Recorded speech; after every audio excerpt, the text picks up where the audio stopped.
सम्मेलन भूपेश बघेल जी बोल रहे हैं। पधारे आदरणीय हम सब के नेता न्याय योद्धा राहुल गांधी जी, आदरणीय कर्नाटक के मुख्यमंत्री सिद्धारमैया जी, हमारे वरिष्ठ नेता आदरणीय अशोक गहलोत जी, आदरणीय वीर नारायण स्वामी जी, आदरणीय सचिन पायलट जी और इस सब आयोजन के कर्ता धर्ता ग्रुप है आदरणीय अनिल जैन जी, विजय हरिंद्रा जी, सप्पल जी, अजय लल्लू जी, ज्योति जी, सभी हमारे सब साथी ने जो मिलजुल के आज ये सम्मेलन, आज देश भर के लोग यहाँ उपस्थित हैं। मैं चाहता हूँ इन सब नेताओं के सम्मान में पर जोरदार ताली बजाएं। हम पिछड़ों को एक साथ एक मंच में ताल कटोरा में उपस्थित किए हैं। मैं सभी मंच में उपस्थित सभी नेताओं का अभिनंदन करता हूँ, स्वागत करता हूँ और देश भर से आए हुए हमारे पिछड़ों के प्रतिनिधियों का भी हार्दिक स्वागत और अभिनंदन करता हूँ। राहुल गांधी जिंदाबाद जिंदाबाद जिंदाबाद। आदरणीय साथियों, जब राहुल जी ने जाति जनगणना की बात कही, भारतीय जनता पार्टी के लोग उपहास उड़ाते, लेकिन लगातार देश में घूम घूम कर हर मंच में राहुल जी जाति जनगणना की बात किए। लोगों के दिलों में ये बात घर करने लगी कि जाति जनगणना से हमको फायदा क्या होगा। लोगों के मन में चर्चाएं होने लगी, समूह में चर्चा होने लगी, इसके क्या फायदे हैं, क्या नुकसान है। लोगों को लगा कि ये तो हमारे लिए है, क्योंकि जाति जनगणना में केवल आपकी जाति पूछी नहीं जाएगी।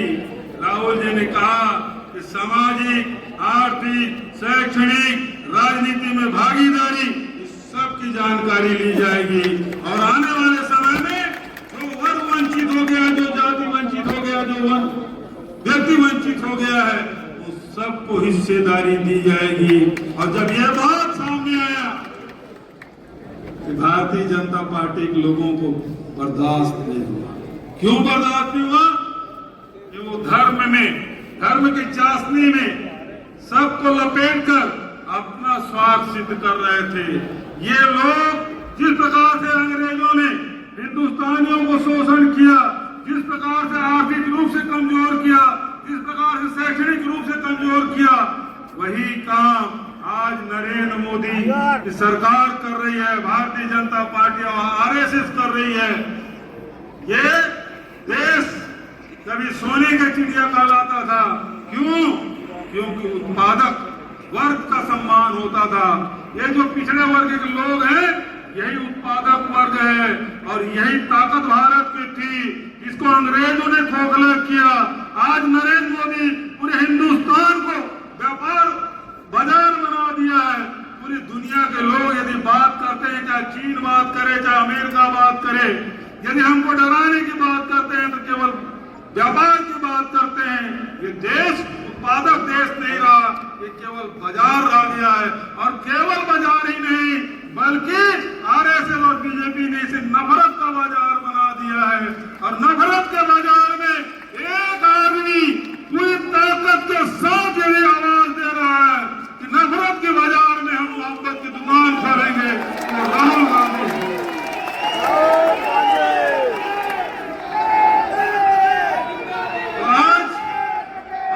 इस बात की है, एक आदमी मसाल लेके चला है, नफरत के बाजार में मोहब्बत की दुकान खोलने चला है, सबको न्याय और अधिकार दिलाने के लिए चला है। आज धीरे धीरे ये कारवां बन गया और कांग्रेस पार्टी में भी पिछड़ों की बात करने की हिम्मत कोई नहीं कर पाता था। कुछ दुस्साहसी लोग थे, बीके हरिप्रसाद जैसे लोग, सप्पल जैसे लोग, जो 2032 के पीएम राहुल गांधी जिंदाबाद जुबान में बात करते थे, बंद कमरे में बात करते थे। यदि कांग्रेस ने पिछड़ों को ताकत मिला है, पिछड़ों की आवाज को स्वर कोई दिया है, तो राहुल गांधी जी ने दिया है। और यही कारण है सम्मेलन तो पहले भी होते रहे, पिछड़ों के सम्मेलन पहले भी होते रहे, लेकिन जो जोश, जो ताकत, जो जज्बा आज सम्मेलन में कभी दिखाई नहीं दिया है। और इसका मुख्य कारण कोई है और राहुल गांधी जी है, जो ताकत पिछड़ों को दिया है वो अब आवश्यकता इस बात की है। इसलिए मैं अनिल जैन जी को, बीके हरिप्रसाद जी को, सप्पल जी को, अजय लल्लू जी को, ज्योति जी को और हमारे तमिलनाडु के जो हमारे सांसद ज्योतिमणि सबको इसलिए धन्यवाद देता हूं कि राहुल जी अकेले चले जा रहे हैं।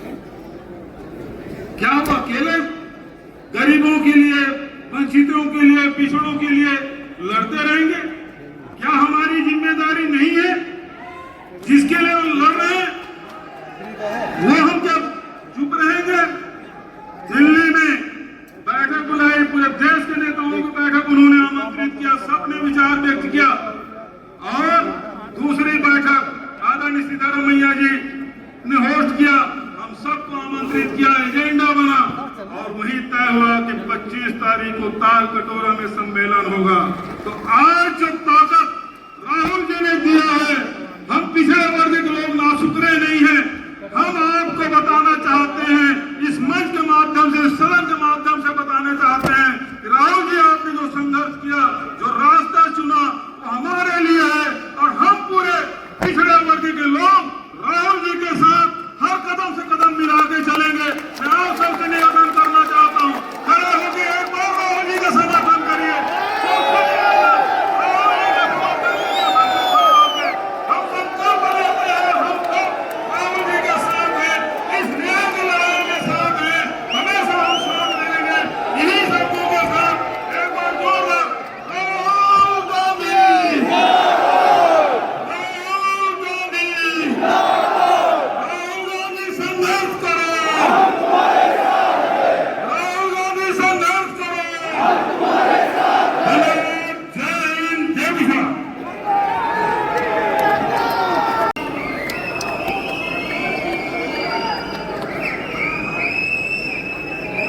कर्नाटक के मुख्यमंत्री सिद्धरामैया जी, श्री राहुल गांधी जी, सिद्धरामैया जी, honorable leader of the opposition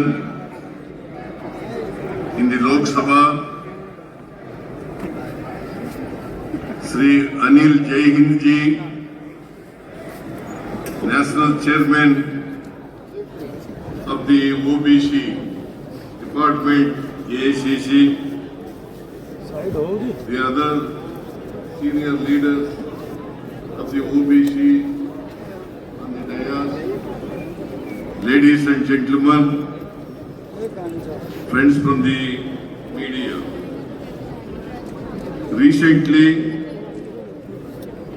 the Advisory Council of the OBC Department AICC was held in Bangalore,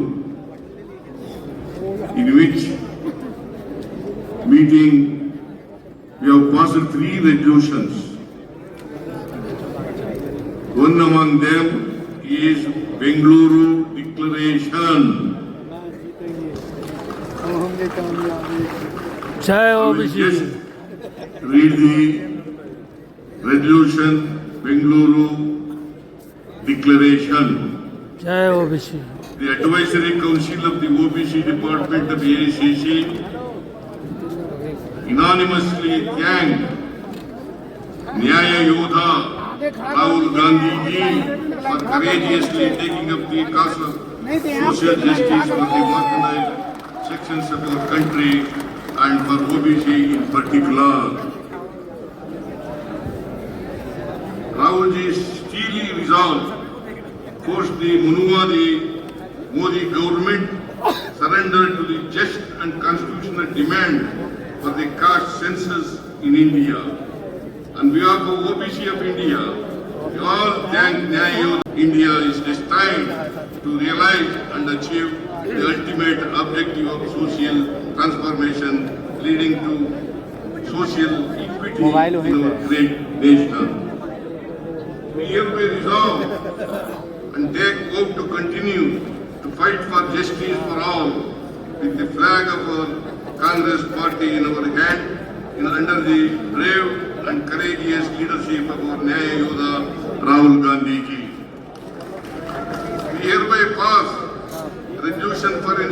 fierce nationwide national campaign for 1.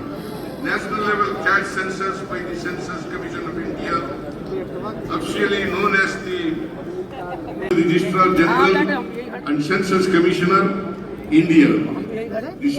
Rahul Gandhi ji ये बब्बर शेर कार्यकर्ता आज यहाँ शपथ लेते हैं कि हम सब न्याय योद्धा राहुल गांधी जी के भागीदारी न्याय आंदोलन में वैसे ही लड़ेंगे जैसे हमारे पुरखों लड़े। महात्मा गांधी जी के नेतृत्व में हाथ में लेकर भारतवर्ष की स्वतंत्रता के लड़े थे, लड़ेंगे, जीतेंगे। भागीदारी न्याय जिंदाबाद। जय संविधान, जय हिंद।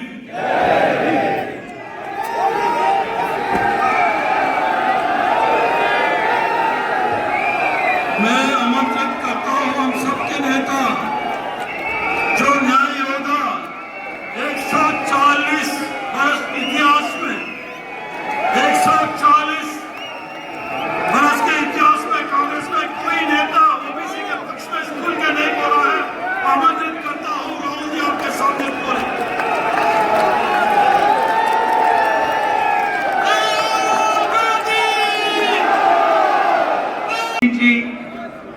देवेंद्र यादव जी, अनिल जैन जी, एआईसीसी के office bearers, PCC presidents, MPs, MLAs, बाकी सीनियर नेता और सिविल सोसाइटी के हमारे मेंबर्स, मीडिया के हमारे मित्र, आप सबका यहाँ बहुत बहुत स्वागत। नमस्कार। नमस्कार राहुल गांधी जी, नमस्कार।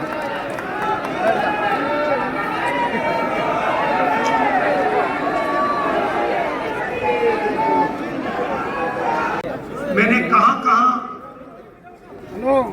सही काम किया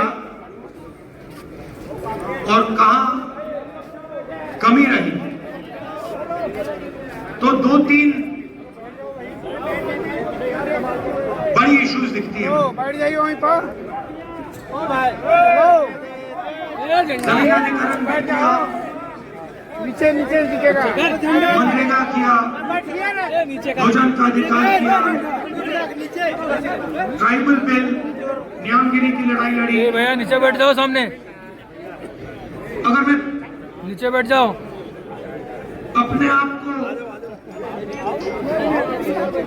के बारे में सोचूं तो मैं कहता हूँ ये काम मैंने इधर आ जाओ, पीछे जगह है, इधर आओ, सही किया। पीछे आ जाओ, जगह है। एक चीज में मेरी कमी रही थी। भैया बोलने दो ब्रदर, बोलने दो, अब बाद में बोलना। तो एक चीज में कांग्रेस पार्टी में और मेरे अंदर भी एक चीज मैंने मिस कर दी। एक गलती मैंने की।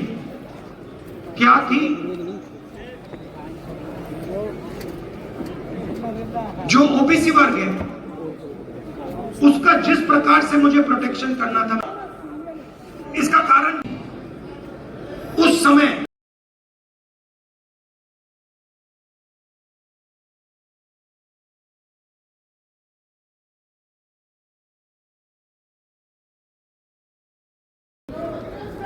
और मैं चाहता हूं कि वो किसान कहे नहीं, मेरा बेटा इस देश का सबसे बड़ा कर सकता है। अब